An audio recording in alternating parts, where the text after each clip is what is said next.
अब स्वामी जब पाचन की बात कर लेते हैं, क्योंकि अगर इन्फेक्शन इतना होगा तो मुझे लगता है डाइजेशन तो ठीक रह नहीं सकता। Viral infection, fungal infection, bacterial infection, अब ऐसे में डाइजेशन कैसे ठीक रहे?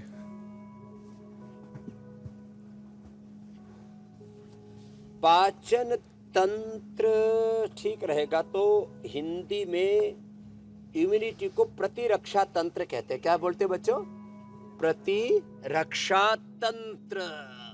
हाँ, हमारे बच्चे भी, बड़े बुजुर्ग भी बहुत अच्छा योग कर रहे हैं और पीछे फव्वारे भी बहुत अच्छे चल रहे हैं। चारों तरफ पतंजलि वेलनेस में स्वर्ग जैसा वातावरण है।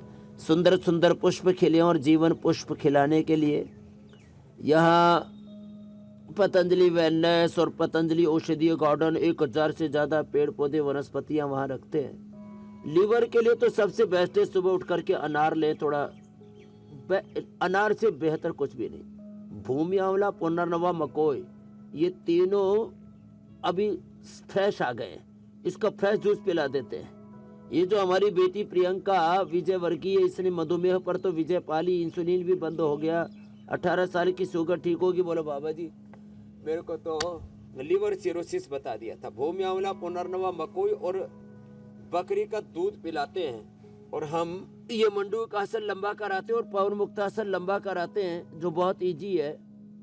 और सर्वकल्प का काढ़ा रेडीमेड में लिवोग्रिट वाइटल देते हैं और लीवर को रीजुविनेट कर देते हैं। लीवर के सेल टिश्यूज को जो डीजनरेट हो सके, बड़ी बात है।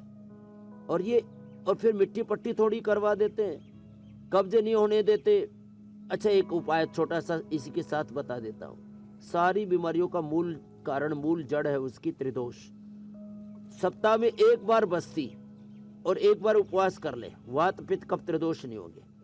बस्ती मूल रूप से वात दोषों के लिए नशे, जो हमारे भाई शेखर अमेरिका से आकर के पूरा आनंद ले रहे हैं। आज तो बादाम रोगन नाक से ही पिए जा रहे हैं। तो ये नशे कफ रोगों के लिए और पित्त रोगों के लिए वमन बहुत ही जबरदस्त है।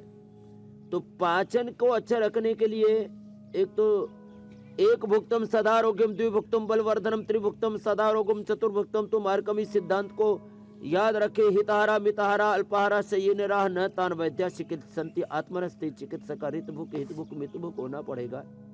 एक बार खाएं, बाकी ज्यादा भूख लगे तो फ्रूट और ड्राई फ्रूट्स थोड़ा ले सकते हैं।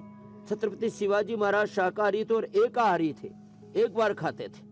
ये जो बार बार खाने वाले हैं ना, ये बीमार होते हैं। जो बार बार खाएगा वो जल्दी मर जाएगा। और स्वामी जी जो बार बार खाएगा वो लौट कर वापस नहीं भी आएगा। चुनाव का माहौल है तो स्वामी जी बोल ही सकते इतना तो। अच्छा स्वामी जी, वैसे तो आप प्राणायाम लगातार करा ही रहे हैं बीच बीच में, लेकिन सांक्रामिक बीमारियों में प्राणायाम कितना कारगर है और कौन कौन से प्राणायाम करने की जरूरत है, एक सिरे से करा दीजिए। तो पाचन के लिए तो पवन मुक्तासन और उत्तान पादासन लंबा कर रहे हैं और मंडू का आसन जो अभी बता रहे थे। जहां तक रही आपने संक्रामक बीमारियों की बात कही, दो तरह की बीमारियां होती है। एक को बोलते हैं bacteria viral fungal communicable disease और एक को बोलते हैं नॉन कम्युनिकेबल डिजीज। सभी तरह की डिजीज से प्रोटेक्शन के लिए अपने भीतर बाहर एक सुरक्षा चक्र, सुरक्षा कवच तैयार करने के लिए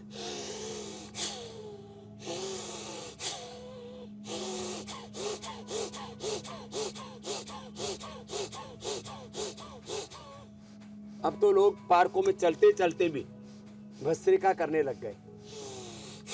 चलते चलते, दौड़ते समय भी भस्त्रिका लंबे लंबे सांस लेते, चलते चलते भी कपाल भाती, चलते चलते कपाल भाती हो जाता है, चलते चलते अनुलोम विलोम हो जाता है। हम तो चलते चलते बाह्य प्राणायाम भी कर लेते हैं। ऐसे ही अब चलते फ्रंट वॉक और बैक वॉक, देखो